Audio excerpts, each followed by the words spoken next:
Good, right, well, it's 10 o'clock, so we'll get underway, so welcome everyone. Including Quentin online, we have the whole committee here, and we've got a number of QLDC staff in the room to support the meeting, so welcome. We've got no media, and welcome to anyone who's going to watch online later. So this is a infrastructure committee meeting.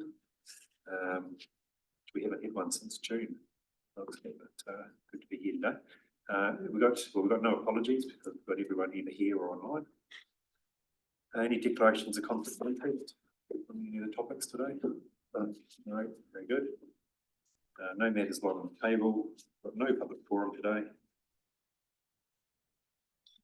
So confirmation of agenda. I'll move to the agenda be confirmed without addition or alteration. Do we have a seconder?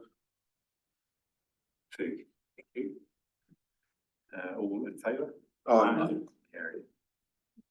None against that, I get. Confirmation of the minutes of the Infrastructure Committee meeting held on the 5th of June 2025. Resolution is that the minutes of the 5 June 2025 Infrastructure Committee meeting be confirmed as a true and correct record without alteration. I'll move there. Seconder. Yeah. Do we have anything that anyone wants to correct? No. Okay, all in favour? Aye. Against? You. Right, so that takes us to item number 1, which is Queenstown, Lakeview and Arterials parking restrictions. Got Chief Mayman here to present the report.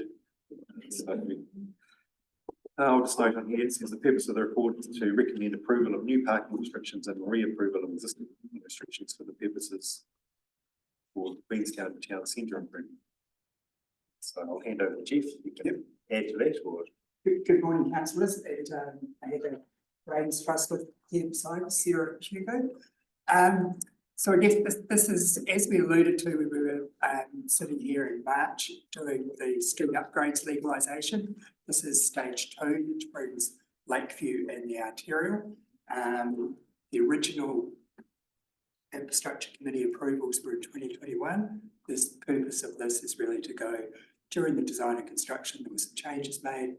This now legalises our approach, and by adopting the recommendation, basically we formalise the parking restrictions and enable enforcement. Any questions? Any questions? Oh, yeah, just a bit of clarification. Just a couple of clarifications. We're looking at the pictures. Is that okay? The maps, page 17.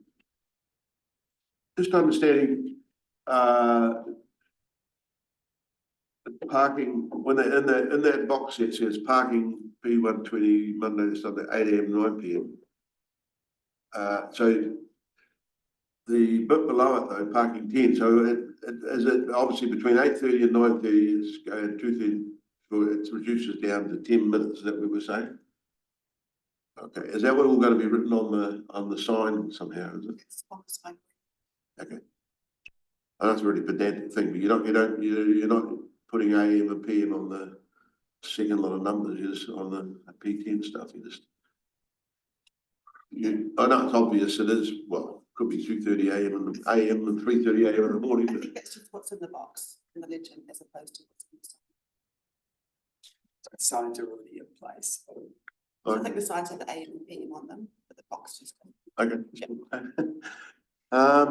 The next one, page 18. Just trying to understand the blue dot with left turn only. I don't know what traffic that's referring to. It's not the traffic obviously coming. There's nothing to left turn into. If you're coming out of,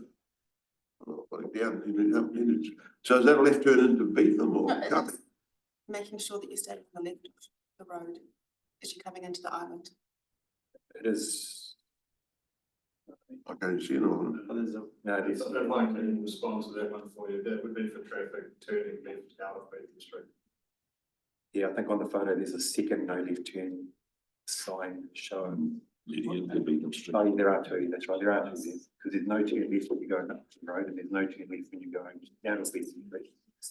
Oh, there's only That should be right, shouldn't it? Yeah, I don't know. When you're turning. It should be no right. turn only out of Beacon Street, no left turn into Beacon Street. It's just sort of not quite. Oh, yes, yeah, that's what it says. left turn only.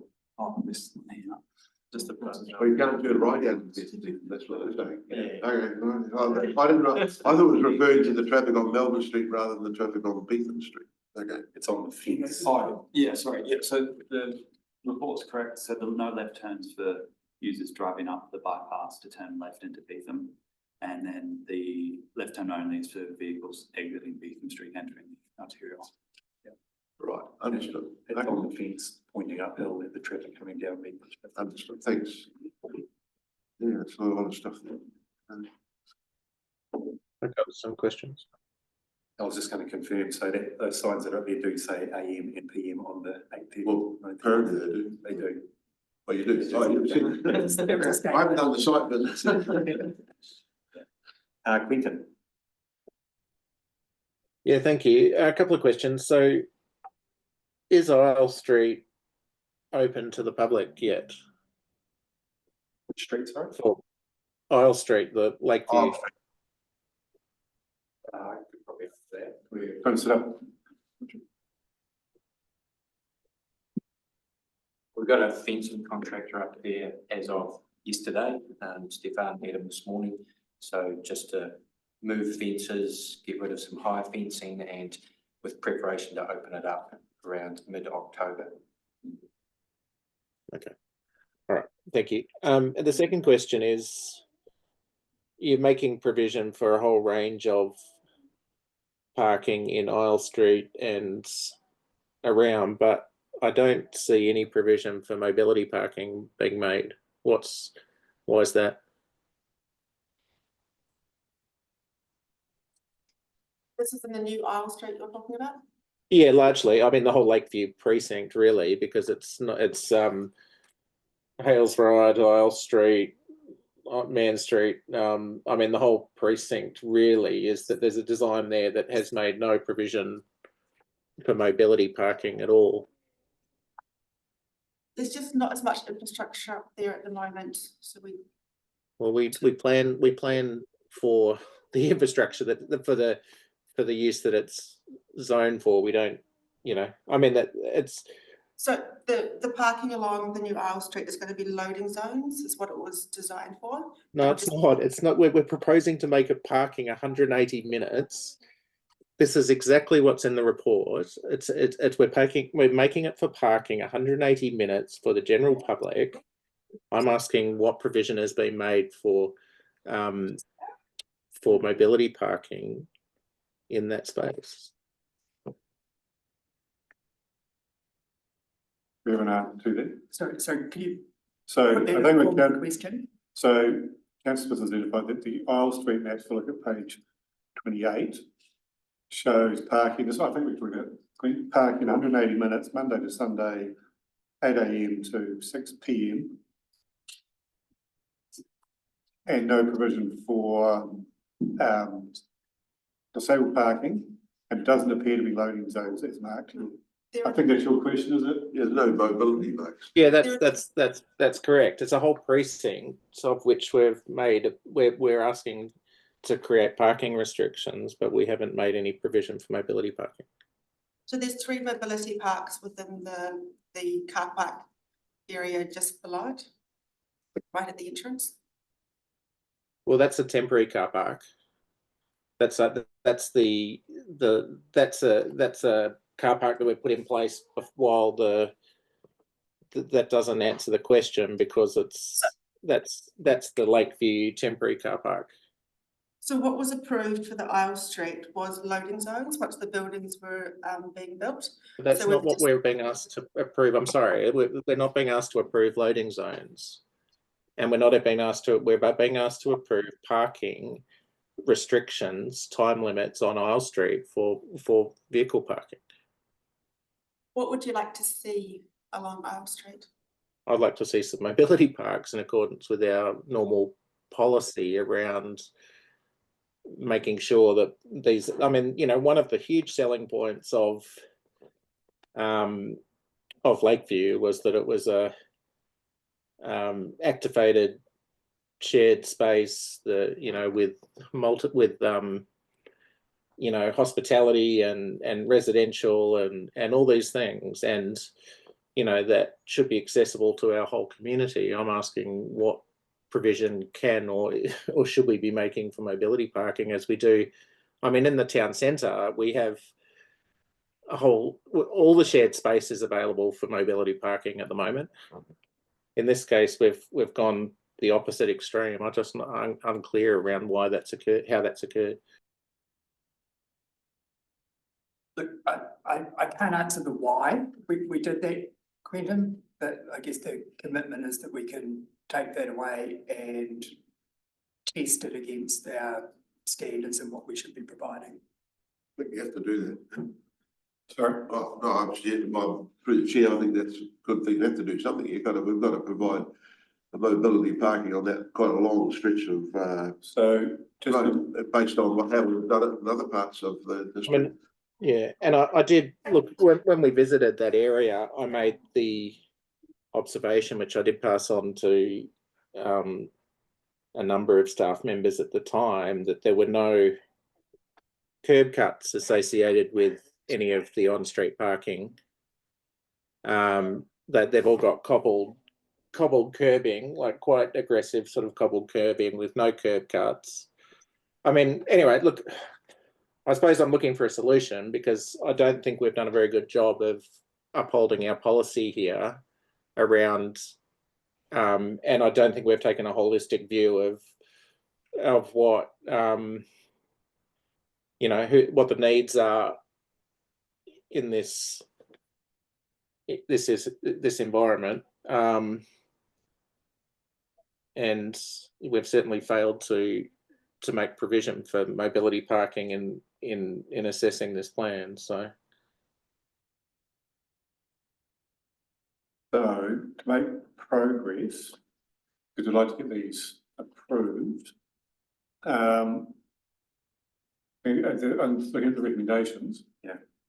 And the second one in particular, we put in subject to a review of disabled parking provision On Isle Street. in Isle Street. And Isle Street mobility. well, I think it not just subject to a review, subject to the provision of Yeah. it can't just be a review of, it's got to be the provision of mobility parking. Well, so can I just ask, were these restrictions that are set out now, were they set out much earlier on in the town centre upgrades project? Or No, so Isle Street was always to be a loading zone when the development was built and other stuff. We're just putting in the P180 as a temporary measure. Right. There is no buildings there. So, Well, I don't think that's, and I could be wrong. I mean, I don't think it's been specified as a temporary measure. And in fact, I'm not sure that it's intended to be only loading zones long term. I could be wrong, but I'm not sure where that assumption comes from. I think my understanding, Quentin, is that this was the temporary in the nature of until the development happens. When the development happens, come back and look at the loading zone and obviously disabled mobility parks at that point. But if you believe we need to put mobility parks in now, then we can change that resolution to have the include mobility parks in accordance with. What's the threshold for which we move from these being temporary to, what's the trigger to moving from temporary to being loading zones only? I suspect the development of the building itself in the Lakeview area, once that becomes. Of a building or which stage of Lakeview? I can't tell you that, sorry, Quentin. It'll be when that development starts to happen, we start to see some building life up there and some activity. And I suspect. What's the total number of mobility? What's the total number of parks you're providing in Isle Street? I don't know, sorry. Checking that, yeah, I don't know. Well, can I suggest then that we provide no less than 2 mobility parks? And I mean, this is in the absence of being able to provide any quantitative assessment of, but yeah, I'm no less than 2, I suppose, is what I'm left with at the moment. That's in addition to the 3, I think, that are already in the temporary car park as well. That's Well, right. as I said, I don't have any quantitative stuff, but I can't rely on the temporary ones for long-term provision because I don't know how long they're going to be there, and equally, I don't know Anyway, And I guess that's probably the problem that we've got at the moment, you know, we're not really sure the development, the impact of that. We can always, you know, this isn't a 50-year plan, but, you know, if there are issues here, we can address them in the future. So, as I understand, Mr. Chair, I think, oh yes, Kieran. Councillor Smith would like to add in at least 2 mobility parks be provided on Isle Street. If that's what the committee decides, and that's what the committee decides. It will fit in something. We need to get this. Look, I mean, as I said, that's what I'm left with, because I'm happy to take advice on what is the appropriate number or where they would appropriately be, but in the absence of that, I'm probably stuck with saying that 2 probably feels like the appropriate number, and that's not a good place to be. So that would be a total of 5 in the near term. With the 3 in the car. I'm ignoring the temporary Lakeview car park ones. I don't. They are just. Well, in terms of You can use, yeah. in terms of temporary, that's many years of temporary.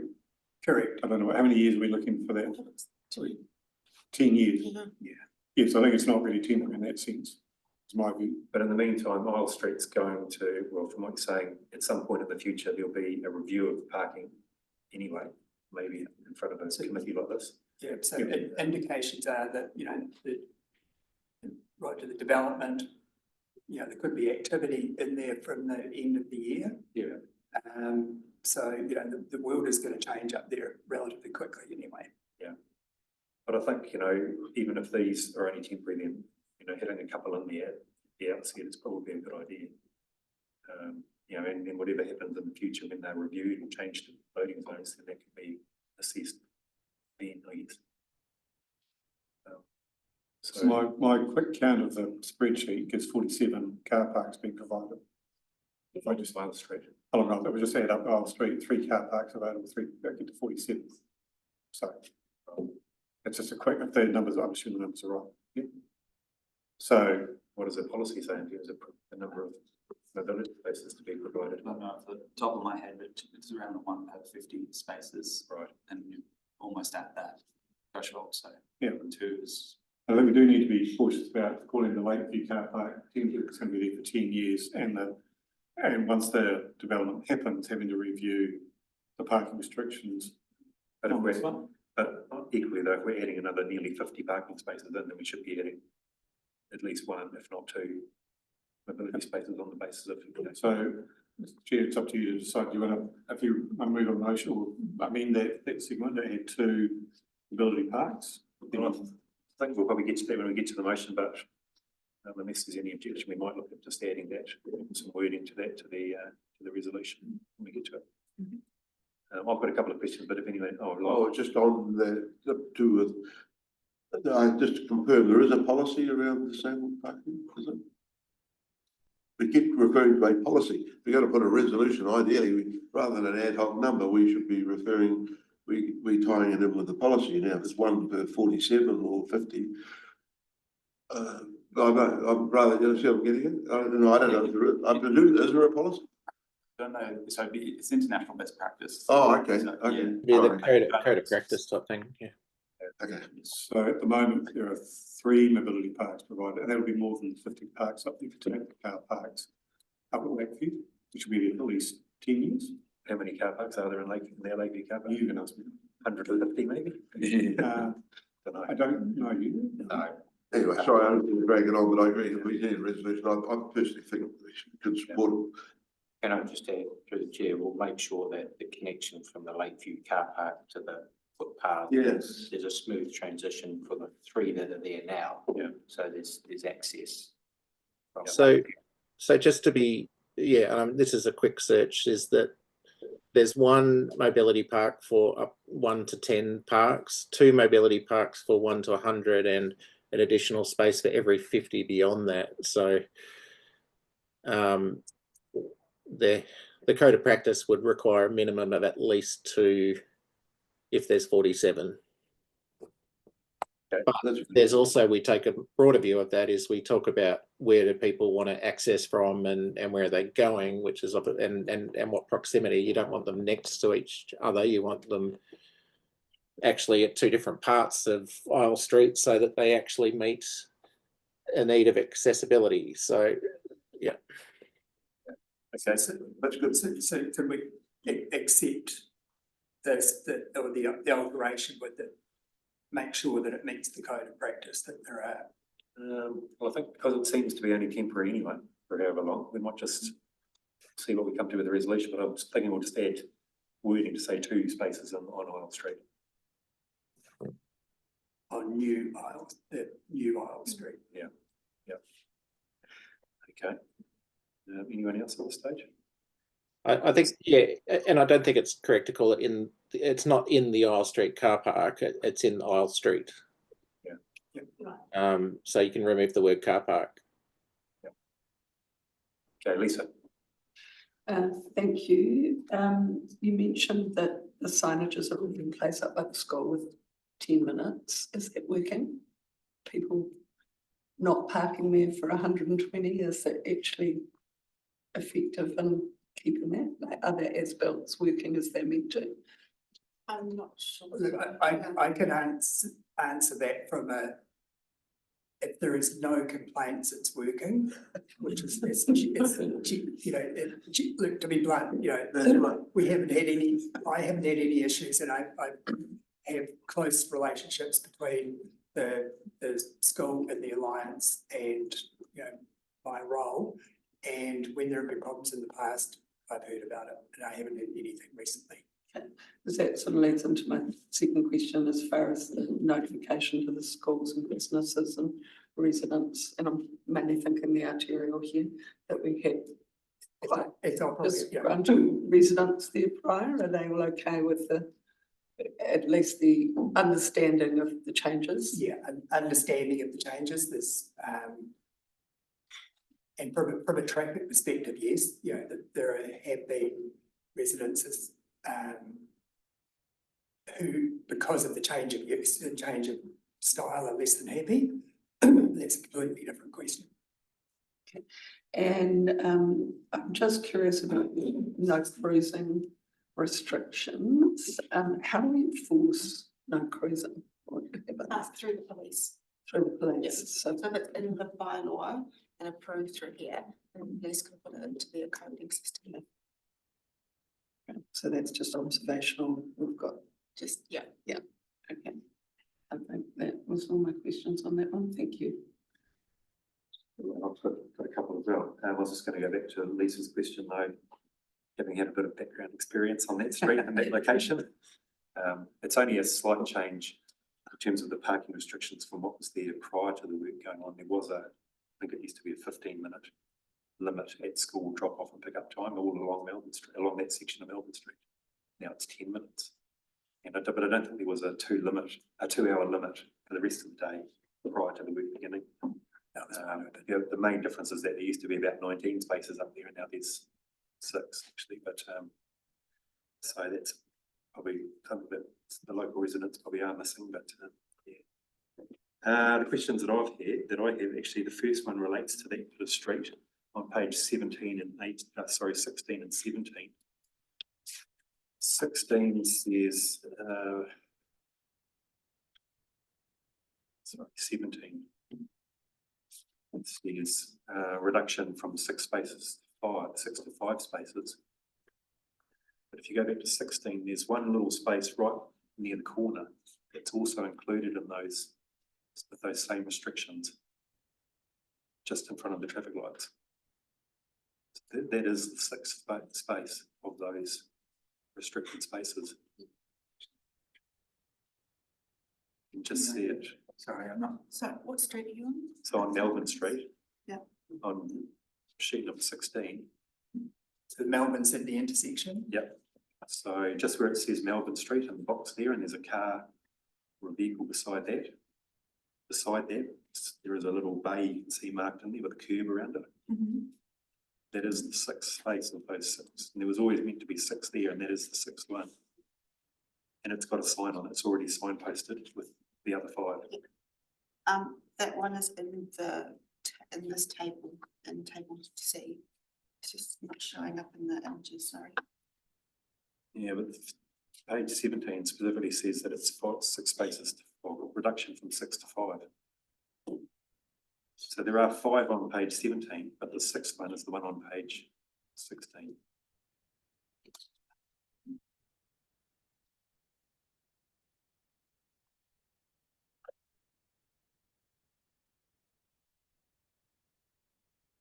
It's table C. Which page on table C are we looking at?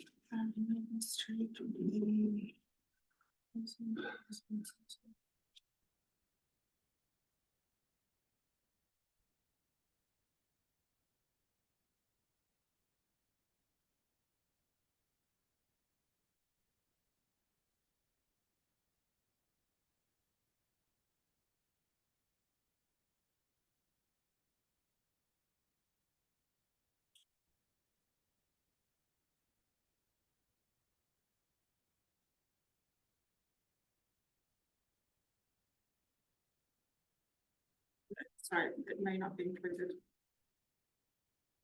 Yeah, like I say, it's already signposted. Yeah. As it was intended to be, and it is the 6th one of those 6 spaces. So do we need to modify or make a note that that's to be included in this resolution?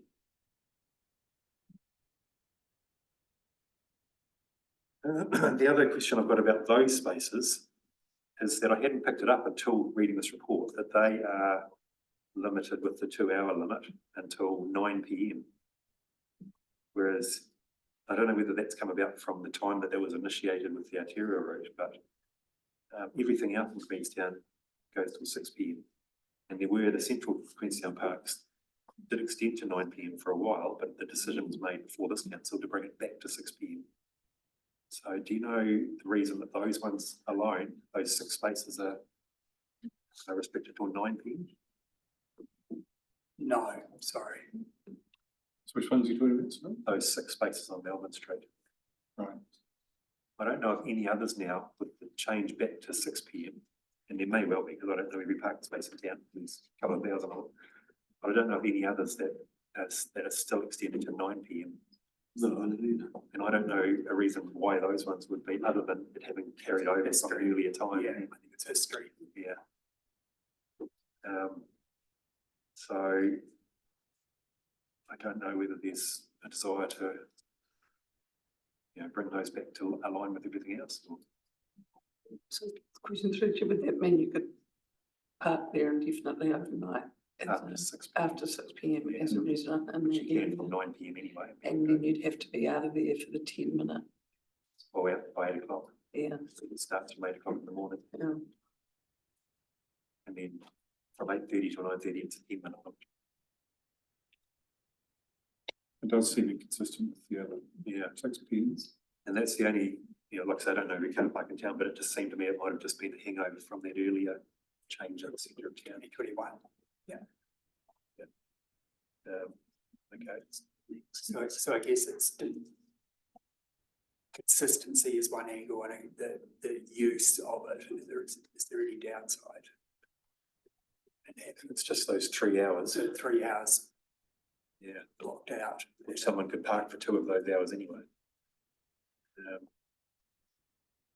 So, I mean, I can't think of too many reasons not to bring it back, but I'm open to advice. Yeah. Okay.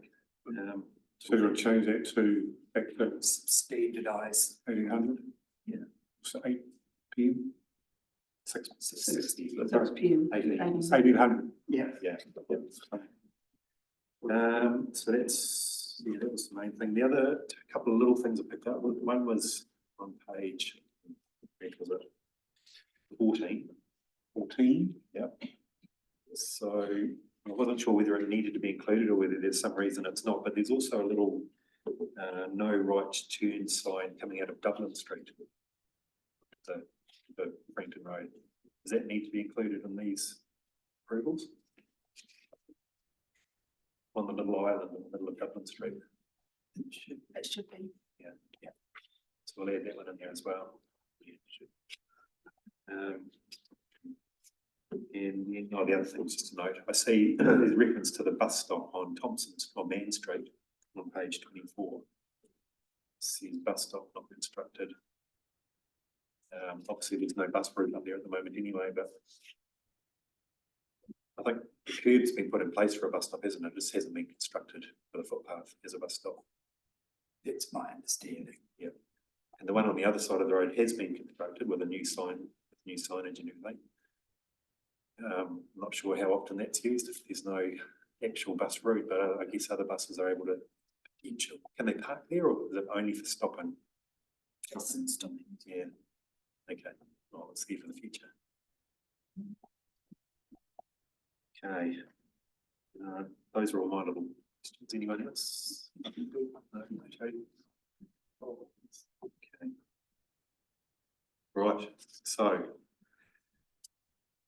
Well, the resolution we've got is to one, note the contents of the report, two, approve the traffic parking restrictions outlined in attachment C of the report. May look slightly amending that just to include these changes. Yeah. And three, note these will be formally legalised upon approval of this recommendation and subsequently implemented and enforced. So can we just rewrite number 2 and move that as a rewritten or added to it? We happy to do that, Tony? What do you want? I think it had already gone up on the screen as there was an extra. Yeah. Could you get it up on the screen so we're clear? Yeah. So we could just say, as outlined in attachment C of the report and amended as follows, and say, List yeah, the 6 PM on Melbourne Street, no right turn on whatever it was. yeah, Dublin Street, Yeah. Isle Street, 2 parking, 2 mobility parks. Sorry, Mr. Chair, just noticed a quick one. I know I've raised it before about the PM and AM on the signage, and I see it later on the legends, you start using 24-hour time. So is there consistency on the signs? Because later on you say 0800 to 1800, but earlier you said 0800 or 8:30 till 6 PM, and you're using AM and PM on the signs. I'm just trying to understand, are we going to use 24-hour time or 12-hour time with AM and PM? I don't know what, on the signage. Sign on the streets, AM, PM. Sorry, There's a mixture in the CBD at the moment, is it? yeah, of it. So I was talking about signs say AM and PM, don't they? But the report for us can say 24-hour time. Okay, then. So Oh, yes. doesn't have to have the exact wording, does it? It's on the sign, as long as it means the same thing. Okay, I don't know what, I thought this was referring to what's actually on the signs, that we're going to be on the sign. Okay. Sorry, as long as it's consistent, that's all right. On maybe 24-hour clocks, please. Right, so that number 2 of the resolution, then, how are we getting on with that? Increase the size. Interrupted.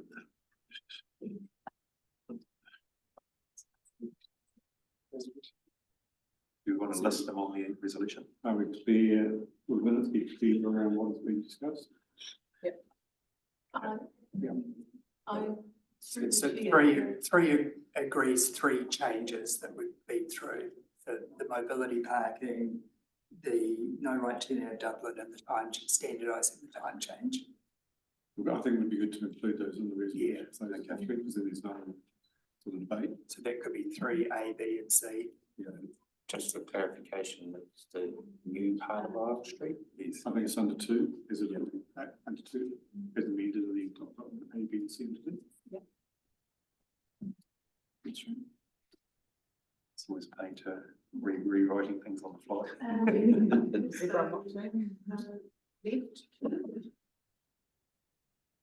So we adjourn for a few minutes while we write it.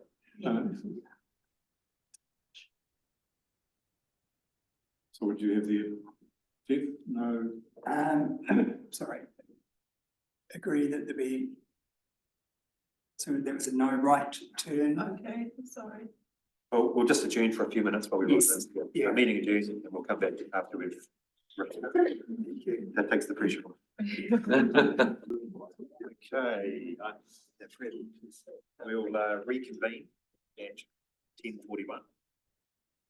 So we've written an alternative or amended resolution, but we have had further information come in while we've been adjourned, so I'll hand over to Tony. So through the chair, just talking with the team, the first resolution would have a cost of between $50,000 to $100,000 with it, because it's not just putting up the sign, it's actually adjusting the curb and it's the rock and everything else associated with it. So there is quite a cost associated with that. The other bit of advice is that the 3 mobility parks that are presently there in the car park that will be there for 10 years are very rarely used. So there are 3 existing disabled car parks in that area that seem to have some quite sufficient capacity. If you wanted to add in more car parks, our suggestion would be to put it into that car park, noting that as Lakeview is developed, the parking arrangements are likely to change over time. So we're not trying to predict that, but obviously this would be a significant component. But the fact that there would be a not insignificant cost around that is what we do need to let you know about. So how much did you say the cost was again? Well, We've done one in Upper Isle Street, and it was in excess of 25k for one. There's some, and it's all related to the bluestone curbs, and it's not just a matter of speaking a sign in. So yeah, I would think at a minimum it'd be in excess of 50,000. Right. I think Quentin, you did mention that you'd raised the curb crossing aspect earlier on in the piece, but Yeah, well, I was amazed that we got to that point of practical completion there without consideration of that. I mean, look, it's utterly ridiculous to now put out the cost on us to fix an oversight of council. What I'm asking is, what provision are we making for permanent long-term mobility parking in the Lakeview precinct? I don't want to worry about temporary parking. I don't want to worry about, how much people are using it today. I want to know what provision we've made in the long term for what happens when that's all built and people with mobility needs want to come and use that precinct with everybody else. And I don't think that's an unreasonable question. It's a question I've asked on at least 3 occasions and haven't had an answer. So excuse my frustration when you turn around and tell us it's going to cost us $100,000 to fix it, because that is a completely unacceptable answer. And it may not. As I understand, this was designed some time ago. I can't talk to that. That is the reality of the situation we are currently in. My answer to your question of the permanent is we can't do that because we don't actually know what the final configuration of the buildings and everything else is, but we can say that disabled parking will be a part of that. And the car park, we're estimating will be there for at least 10 years. We don't assume that it's going to happen. We design an outcome. This is public domain. We know what the use is going to be. And we design, we don't put things to chance like that and go, don't worry, it'll be okay in the future. What we're doing, we've built a public domain precinct with the express provision for hospitality and residential use, and made no provision in conflict with our code of practice, partly because it's been delivered by the Alliance and just delivered in accordance with, the design guidelines or something. But we have failed to do basic stuff here. And I'm asking, what is the long-term provision in the public domain for mobility parking in Isle Street, in the Lakeview precinct? so Quentin, I mean, obviously there is still changes proposed for this area anyway, but in the meantime, would it be acceptable to add additional mobility spaces into the car park that is there, given that it's, medium term, it's going to be there for a while? Would that be acceptable to at this stage? They've just told us that there's 3 and they're not used. It doesn't resolve the point is the place is not activated yet. So we can't assume that, anyway, I'm sort of gobsmacked that we've got to a point. As I said, I've raised this multiple times, including when we stood up on site at practical completion, and followed that up with emails, but still cannot get a clear answer around what are we doing in the public domain up here. which is So unacceptable. to answer that, you've explained what's been built up. You've also explained that there are 3 mobility car parks in the car park that will be there for circa 10 years. It's not true to say that it's not been catered for. Hugo, did you want to say something? Or- Yeah, so I can answer Quinton's question that there's no parking provision on Isle Street in the future for all users. This P180 is just in the interim. In the long term, there is a shared zone in the middle of the street in Hales Rise, I believe, which will become a shared zone. And my understanding, please correct me, it would have similar restrictions to the current town centre shared zone rules. Right. So yeah, so in terms of Isle Street, there's no parking for all users in the long term because Are it's you- a loading zone. Is it really the plan to turn all those parks? Hang on, Quinton, hang on. Hugo, finish. Yeah, and so then once this interim stage is finished, I imagine the shared zone will have mobility parking similar to the town centre rules around shared zones. Yeah. So Slide look, 28. the Beach Street, for instance, is a shared zone. It's been built as a shared zone. It's got no curbs. It's got no, you know, it's completely, you know, it's designed as a shared space. This is designed as a one-way street. It will have traffic flowing through it. And I mean, is it really the intent to take all those parks, whatever the number is, and I don't have the number, but it's in the, certainly in the teens. I don't know exactly what the number. You're going to turn all the parks in Isle Street, whatever it is, 17 or whatever the number is, you're going to turn all them into loading zones only. As with built parking bays and I mean, if it was going to be a shared space like Beach Street and Reese Street, surely it would have been I built think- that way. Brendan, I think what Hugo said was that Hales Rise, the side street that comes off Isle Street, that'll be a shared zone. So that'll Yeah, no, operate I in similar fashion to understand the that, but I town mean that's going to be a pretty strange. centre. Yeah, hang on. Okay, hang on, Quinton, Tony. So the Lakeview design has been in place for quite some time. We're not here to debate the Lakeview design, sorry. We're asking you to approve the parking restrictions in front of the, you know, what was said is that there are 3 mobility parks in the car park provision. The cost of adding 2 onto Isle Street will be, let's call it $50,000. I understand you're unhappy with that, Councillor Smith, but that's the reality. Anything else in terms of the future? Yes, as I understand it has been designed as a one-way street, so it has been designed on that basis, but that's not what we're debating here. We're talking about authorising the current arrangements. You've got a choice in front of you. So just trying to bring it back to the topic of this paper. Yep, so in terms of getting through today, Quinton, can we say that we can provide spaces to meet the code of practice, you know, within the Lakeview car park, and that, you know, future provision for parking in Isle Street will take into account requirements for mobility parking?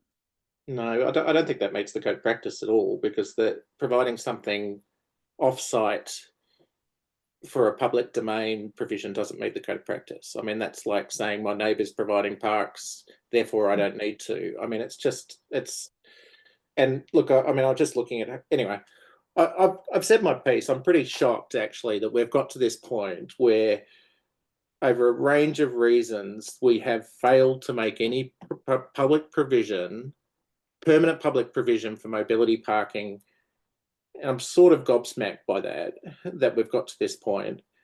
I think we've failed to uphold basic principles of public domain design and our code of practice.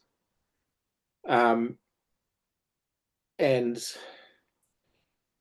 I'm sort of gobsmacked. I don't even know what to do with it at this point, because unless we can provide mobility parking at least in accordance with, but you know, our practice, but even better than that, I think we should actually be making this a best practice public domain. I just don't know what you expect me to do with this today. And you know, I take your point about Hales Rise, but I don't know. I mean, it's a one-way lane. Are you going to expect people to mobility parks to drive up and turn I around. think, in the it's middle of probably a it. question for the future, Quentin. I mean, No, today we no, are. it's not because this is a public, you know, we're at the last step of developing this precinct. And unless we can, you know, answer the basic principles of how's it going to work and what, you know, and look, I'm not going to say any more because I'm actually really quite annoyed at this point that we've even got to this point. And I think we've failed as an organizer. I mean, you know, I'm personally aggrieved by this because I've been here for 9 years and developed a disability policy and, you know, whatever. And this has been completely ignored. In terms of what we're doing today, though, I mean, if we can say we've got an amended resolution, but I think we need to modify it slightly. Please. I mean, these are interim measures on Isle Street anyway. We've had advice that to provide these spaces on Isle Street itself, as opposed to the adjacent car park, has a significant financial impact. The car park, I think, has a link to, or will have a link to Isle Street directly.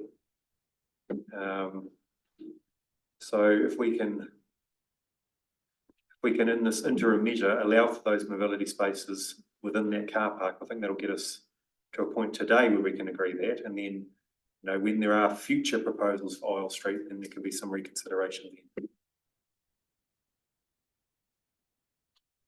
So noting that there are 3 mobility car parks that have been provided for in that car park, which is accessible and is available, is there for a medium term.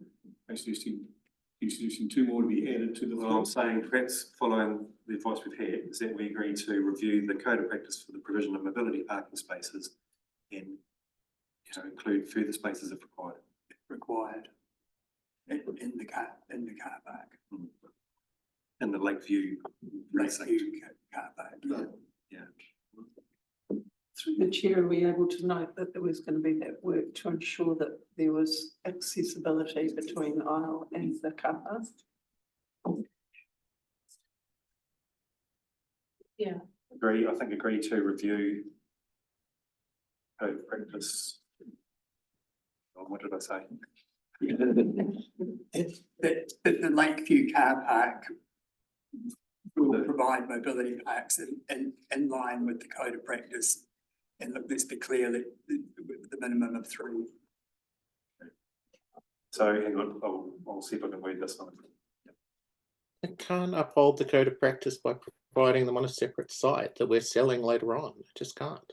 It's immediately adjacent to the footpath, though, to the same footpath that we took. And it's an interim measure. So should we state any change to that land use? Hang on a minute. That's I propose that we kick this back and get them to leave it on the table and go and do their homework and come and tell us what they're going to do in the long term. I'm not keen to leave it on the table. Well, we can't because it's the end of term, but I mean, These are interim measures anyway, and there will be further changes coming up in Lakeview at some point in the future. So note that the Lakeview car park will provide mobility parking in accordance with the code of practice.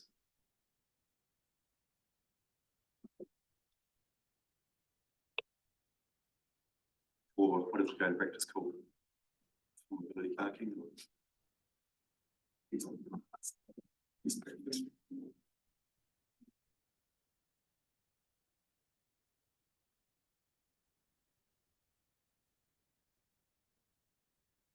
A bit of a more specific name here. Probably in accordance with New Zealand standards. With the recognised code of practice. They do. Yeah, I don't know the specific reference, but So is there a New Zealand standard yes. That's what you referred to. with the recognised New Zealand standard? Instead of code of practice, you can have New Zealand standard. Okay. Sorry, Jane. Recognised New Zealand standard.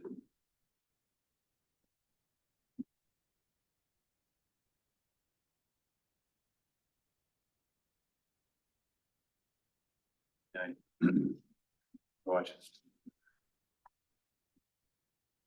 in the public domain.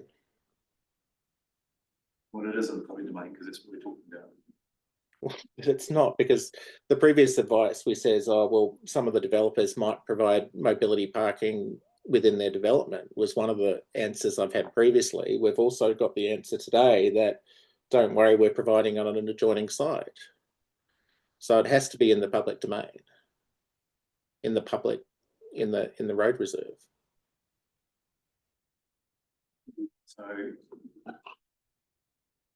Need to include it. So like we'll provide mobility parking in the public domain. So after parking, is provide mobility parking. So while sorry, forgive my ignorance, that while the Lakeview car park is currently included in the public domain. So. Well, only temporarily. We've agreed to sell that. I mean, we have a contract in place to sell that, so it's not really in the public domain. It just happens to be owned by council currently. While it is owned by council, it's in the public domain. Yeah, I'm going to move this motion as it's written there. So note the contents of the report to approve the traffic and parking restrictions outlined in attachment C of the report. Attached to the bottom of this report as amended. A, note that the Lakeview car park will provide mobility parking in the public domain in accordance with the recognised standard. B, agree that there will be no right turn in a Dublin Street. C, agree that the time limits for 6 spaces on Melbourne Street shall be P120 from 8 AM to 6 PM Monday to Sunday, with these parking spaces to be P10 from 8:30 AM to 9:30 AM and 2:30 PM to 3:30 PM on school days only. 3, note that these will be formally legalised upon approval of this recommendation and subsequently implemented and enforced. I'll move it by the seconder. Lisa, thank you. Any debate on it? No, just make a comment though, that, you know, there's some interesting points raised there, like Councillor Pridden.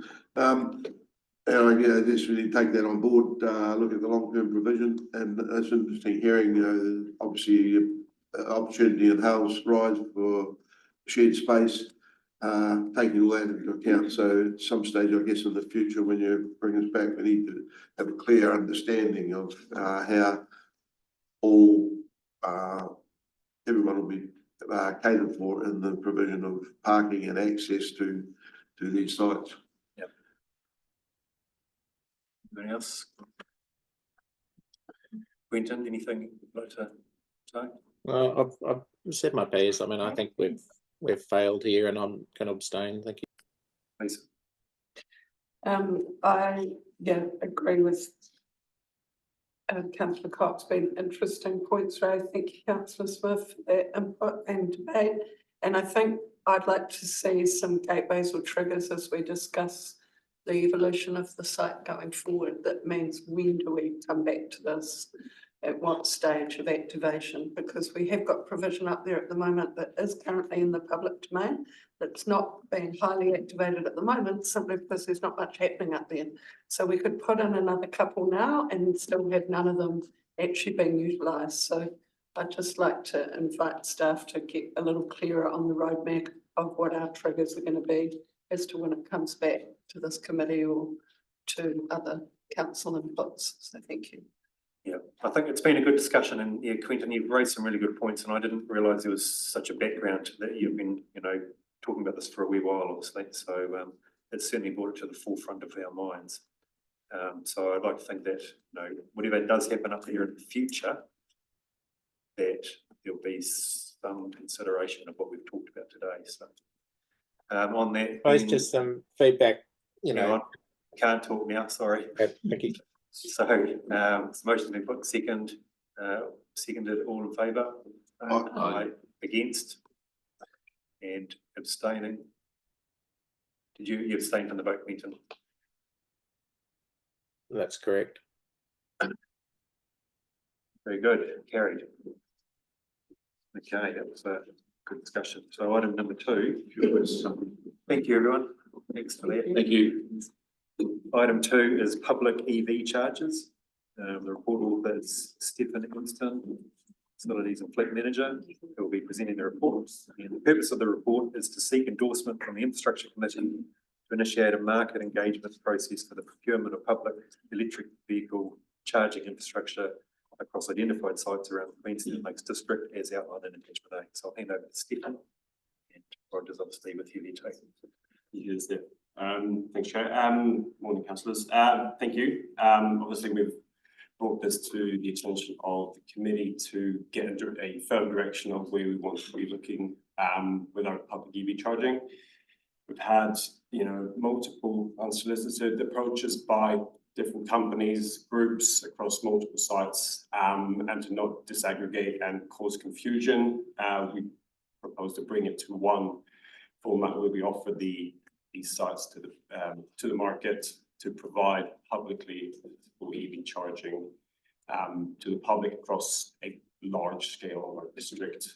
We've identified sites on a preliminary basis where we see that could fit in with what we want to achieve, where we could fit sufficient range and coverage. Obviously, we've identified QLDC sites only, which fit some within some paper roads, some are local purpose reserves, and some are freehold. That's what we have to discuss today. Very good, thank you. Any questions? Oh, yeah, there are a couple. It's pretty exciting. Are we looking at more than one provider, or are you just going to try and get it out of one? Because there are more, obviously, there's several providers out there. We intend to bring this to GETS, to the government's electronic tender portal for anyone who submit on. So we're opening to the full market that's out there because we obviously want the best deal for. Okay. And in that process, you sort of, I don't know, I suppose you get to the point of indicating minimum requirements, like there's different levels of EV charging out there. Some are like going to Barramia, and they're really, really good. Yeah. There are other places you've got to wait a bit longer while they charge. So, having the number from them, you charge real quick. Yeah, through the chair, we've identified we'd like to see a minimum threshold of 75 kilowatts DC charging. For reference, anyone driving a QLDC car, there's 64 kilowatt batteries. So you'd be charged up in less than an hour. And obviously, a lot of the times you only need a quick top up, so you can get yourself on the road pretty quickly. And that's what we've seen as feedback from the community and also from staff using a lot of these vehicles, that we need to be quicker and have higher turnover across these sites. Obviously, we don't have an abundance of space, so we need to provide as much power as we can. Some sites obviously are a lot easier than others, where transformers and infrastructure is readily available. Some will require a lot more investigation to see what capacity we can bring to the site. Of my experience using them, I have the sites that are obviously handy, which most of them seem to be handy to commercial areas. There's one site that in Wanaka, I just wonder why it hasn't been considered. The big car park, Dungarvan Street car park, by the skate park there. It's in the corner of that. There's a big power box, and it's very close to town, very handy there. I just wonder why that's been considered. But we're considering out like out of, I think it looked like the Rec Centre car park, which is fair enough. But I just wonder if in town there, at that end of town, we've got some up the top part of Wanaka. So any consideration why that, where you didn't offer a couple of sites there? Yeah, through the chair, yes, we did look at that site, and it has previously been investigated, but due to the designation of recreational reserve, it becomes ultimately really tricky to enable that infrastructure in place. We've got other sites along Arrowtown, which have also been considered, across from the winery, I believe it was called at some stage, where there's also a really handy transformer placed in that site, falls under a similar designation, making it really tricky to actually get where we need to be. Okay, that makes sense. All right, thanks, Mr. Chairman. Good. Good. Thank you. Through the chair, what sort of demand are we seeing out there? It has plateaued EV vehicles, but that's removal of subsidies and things that have had an effect. But we're hoping that long-term viewers and as part of our biodiversity plan, that it will continue to be increased demand. And I think what we're trying to do here is get the coverage through the district so that people then see the opportunity with a EV that they can travel to Glenorchy or travel to Kingston and not going to have range anxiety. So I think the demand will continue to grow, but it's not growing at a greatest rate as it was. Yes, I think we've also been approached by numerous different providers wanting to use our space selectively around that. So this is a way of trying to consolidate all that, provide more of a network, provide a sort of charging stations across the district on what is effectively public land, either road reserve or our parking space, and trying to consolidate it as well. Thank you, Lisa. Thank you. Equitable district coverage, is that, did you look across the whole bit? Are you comfortable that we're giving a fair slice of the pie across the whole spread of the district? Do you mean in terms of the providers? that- Yeah, like we haven't loaded one area more than another. No, and that's why we're going out to the market, so that we give economies of scale. We don't get a cherry picking situation, and then the outlying areas are left out of the loop again. Yeah. So that will be, we'll have some minimum parameters in terms of the charging ability of what they can provide, but also area coverage. If you start slicing and dicing it, then that's not going to achieve the goals that we want. So it's up to the providers to come in with a package that, yes, there'll be some lucrative sites, but there'll be some less so, but then they've got to look at it across. And you talked about potential contract levers around the charge up time. What about pricing? Will there be anything in our RFS around pricing? So there's multiple options that we've been looking at. Obviously, for giving up land, we're looking at, you know, a lease, an LTO. There's also revenue sharing opportunities where, you know, we've got high value sites like Stanley Street is a prime example of, you know, where we anticipate such a high value site to yield return for council. And the pricing is obviously going to be hugely embedded within the apps that are provided by the providers, which is a query we have for the market actually to lower the threshold of that and make sure that everyone can access the pricing and the charging without needing to download an app, especially for our tourists that come overseas. So we'll be creating those mechanisms to be to build the pricing of the charge into the parking ticket if it's a chargeable parking, or enable hopefully paid waves and similar functions for that. Community board input into the final shortlist. Has there been community association? You mentioned the Arrowtown one, and I know that with that, the query has been around the belief that there is wiring in that Ramshaw Lane transformer area in the lower car park that was laid specifically for EV charging. So have the community associations got the understanding that there's a reserve designation that's making that a challenge, or? And not that I'm aware of. The from this stage, we're hoping obviously to engage with the sites, and that would come with market or engagement with the communities to obviously Glenorchy, Cadrona, to specify what their requirements might be, or if they have an alternative area where they would like to see if that would fit better into the traffic flow or pedestrian. Okay, and my last one, just quickly, do all these have grid capacity, and if not, who pays for a grid upgrade? The contractor would, or the supplier would. So we've done the early market engagement when we've spoken to big suppliers like Meridian, Contact Genesis, who on similar upgrades would fund such capacity upgrades on their back. So they would be talking to Aurora, Transpower, and the bigger line companies to understand what capacity is already there, and then they would fund the upgrade of what's required. Okay, thank you. Quentin. Yeah, thank you. Just a couple of questions. Have you cross-referenced this with the freedom camping by law proposal? Because I know there's a number of conflicts here with potential areas. No, we have not. I'll take that into note. Okay.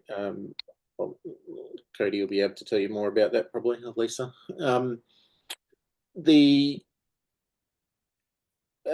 You've got identified a couple of sites in Luggett which have slightly problematic, given that there's currently no on-site parking at either of those sites, but you've identified them as sites to consider for EV. charging. There's no on-site parking there currently, so you're going to provide parking. Sorry? You mean Cadrona or Luggett? You said Luggett. Oh, sorry, Cardrona. Oh, yeah. So that's obviously had a constrained road corridor. So yes, we would look at building out a car park if required to facilitate the infrastructure going into it. What site still yet to be determined, but yes, we would have to provide parking for those. All right. So not to go into too much detail, but one of them I don't think you'd be able to provide on-site parking at all because it's the community, it's the local hall, and it's got, you know, it's a valued green space. I mean, I don't anticipate providing any on-site parking there. The other one, which is the old disposal area, the community have a plan that they would love to turn that into a reserve, which would include car parking. So there is opportunity for there, but it's a fair way away from in terms of actually getting to the point of building any hard infrastructure there for you know, that could accommodate charging, I would have thought. So anyway, just that feedback. Have you considered any sites in Lake Hawea? We haven't at this stage. We haven't identified one that we found that primarily suited what we would go after, but the engagement with a contractor would obviously look at further sites from their expertise within the market space and more availability they have. So we will continue to explore the options to widen the network, obviously, as far as we can. We know that is obviously an area where people, you know, leave the district out of as well. So obviously having that at the last point of the charge would be an ideal scenario. And arrive, yeah. Yeah, arrive, yeah, sorry. Yeah.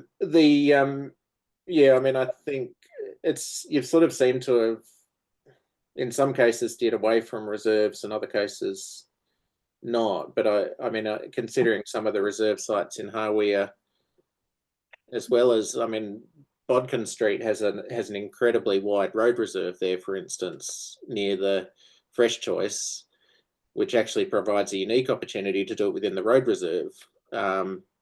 It's actually got a double width road reserve in Bodkin Street. So anyway, just wanted to highlight a couple of things there. We did. I was involved in getting the one on Upper Ardmore Street, the ChargeNet one, about 7 years ago, probably. And we were able to do that in a way that was, you know, it works quite well. It's not perfect, but it works quite well in that it is in the road reserve. It was paid for primarily by the ChargeNet provider, so there wasn't not much infrastructure costs relating to council. So yeah, I mean, there are ways to deliver it, and look, I think it's been relatively successful. So yeah. Good. No other questions? One more question, sorry. Yes, I've got the answers. A bit concerned about the proposal for the, following what Quentin said, we've got two on Ardmore Street, taking more car parks out of the Ardmore Street car park for EV charging, where we've got a whole bank of there for council charging. We've got a few car parks taken for Plunkett, and if we put more EV charging there, we're taking away car parks for the public, that would quite often be looking at how the Ardmore Street one's used quite well, but at the moment, do we need more up in that area rather than in contrast with the public car parking, the spaces you're taking away from public? Any thoughts on that? Possibly not. It is probably the answer that we investigate the site due to its capacity. Obviously, there is a large range of the public that do use EVs. So taking away from the public is probably not. Well, that one, I think I know there's a lot of reaction when we took away all the car parks for the council, for example. It took quite a number away, and it keeps coming up from the public about centre of town car parking. Okay, there's no time limit on it yet, but So I just raised it. I think if you start taking away more car parks, I am all in favour of EV charging, but you've also got to balance it out with the other users too. We would in that case remove the EV one in front of the Oldham Street office, to allow for the one in the back there, so you could offset a few at least. So you would obviously look at more sites mentioned by Councillor Smith and obviously other sites with the wider road reserves, that we could utilise as well. So that other question. Okay, thank you. Very good, right, with that then, we've got resolution says note the contents of this report, endorse the report and the initiative to engage with the market for delivery of district-wide EV charging infrastructure. And 3, delegate the chief executive to enter subsequent site arrangements with a successful contractor for a lease or license to occupy and revenue sharing agreement. Do we have a mover? Cody, seconder, Lisa, thank you. Any debate? Comments? No, all in favour? Aye. Against? None against, carried. Well, thank you very much. It's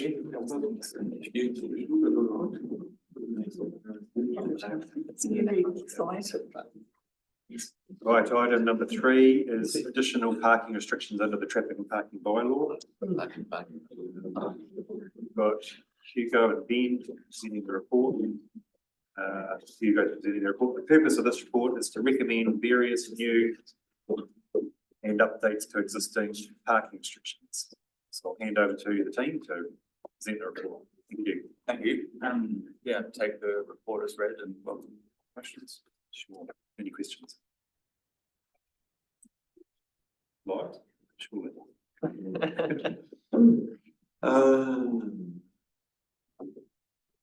I've got one, or maybe 2. I've got. I'll go for you. So page 68. Where are we? This is the table. So Queenstown Gardens must be on page 87 as well, the photo. Note here. Yeah, so outside the bowling club, there's 3 spaces marked, well, I think it's 3 spaces marked there as a loading zone, or to be a loading zone.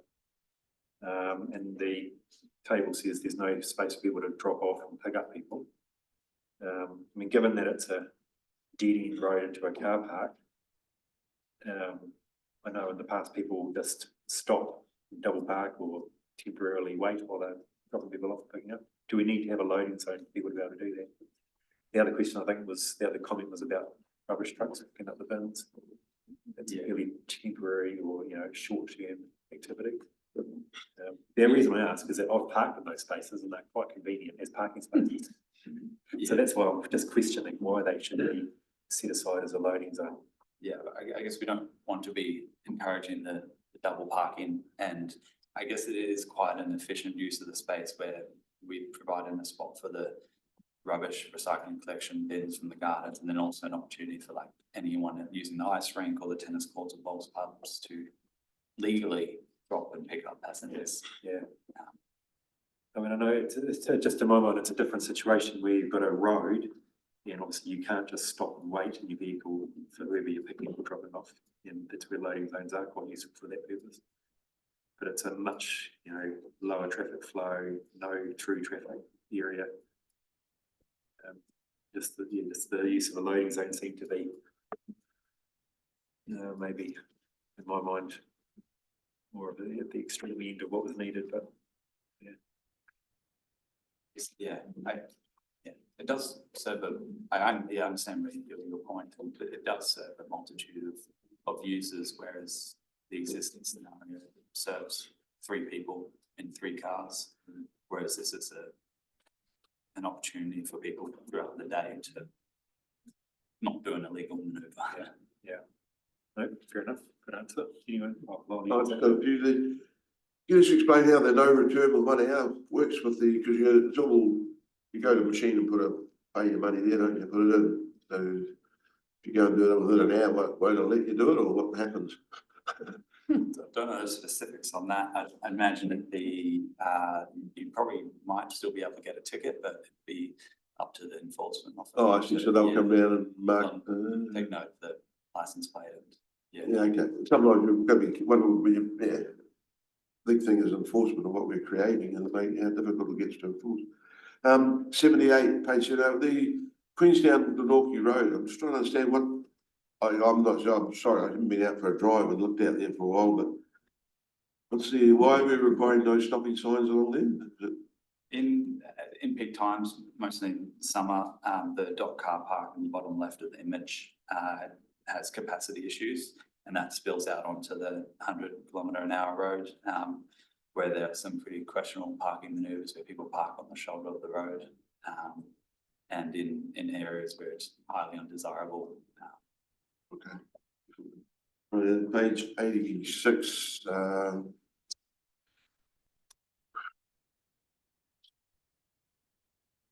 I was really surprised. This one actually really require a parking limit already out there. Yeah, that surprised me too. Yeah, it appears to be becoming a park and ride. Oh, So okay. people who are trying to get access to the wetlands or the community gardens cannot because it's full. No. Through the chair, yeah, I think it's also, I think there's a lot of workers' vehicles turning up there as well. What's that? A lot of workers' vehicles parking in there from up in the industrial. Okay. An observation as a regular user of that road. I think it's, well, I've said that the car park that's actually on the corner of industrial place is quite full. So I think that would typically be people that were working in industrial place would park there, but I don't know whether some of them are just vehicles that are being worked on that are parked in there temporarily while they're not being worked on. Okay. Anyway, sorry. And page 89, just understanding on Robertson Street, or we use this term no parking off a roadway. So you can still park on the side of the roadway, but they don't want parking off the roadway. Is that what you're talking about? Correct, yeah, it's still on park on street. That's just the, parking on the verge or on grass plots or, Yeah, we have that happen a lot though. So you're starting to introduce signage on, that's the only way you can police it, I guess. Yeah. Yes, yeah, we do have a bylaw that restricts it, but it at the moment requires signage. Yeah. Can you remind me what the sign is? Is that the one with the little cross on it? That's the no stopping one, but this one will have the words no parking off the roadway. Okay. Yeah. Okay. With arrows. Yeah. Thank you. Right, any other questions, Lisa? Thank you. Obviously, it's consistent with the draft parking strategy that we're about to. Once, we're proposing very low risk conflict parking strategies. Okay. And have we got any targeted comms for the impacted communities? I know we keep facing queries as to whether we're going to look into a resident parking system or anything like that. Is there any comms going out around these changes to nearby residents? I think it's mostly out of scope of this report, but the key area that we should do that in is the restrictions in Frankton around Robertson Street, around the corner. I think Mailbox drop. there's a lot of cars parking on the verges in those areas, and I think we need to do some targeted work before we rush out. It happens. Yeah, I appreciate that. Thank you. Very good. No other questions? Right, so the resolution for this one is to 1, note the contents of this report, and 2, approve changes to the new and existing restrictions applying to the on-road and off-road parking restrictions as set out in attachment A and B. These will come into force once signed or marked. Mover. Thanks, Lisa. Seconder. I'll second it. Any debate? No, all in favour? Aye. No, anyone against? No, carried. Thank you very much. That brings our meetings to an end. We'll close at 11:26 AM.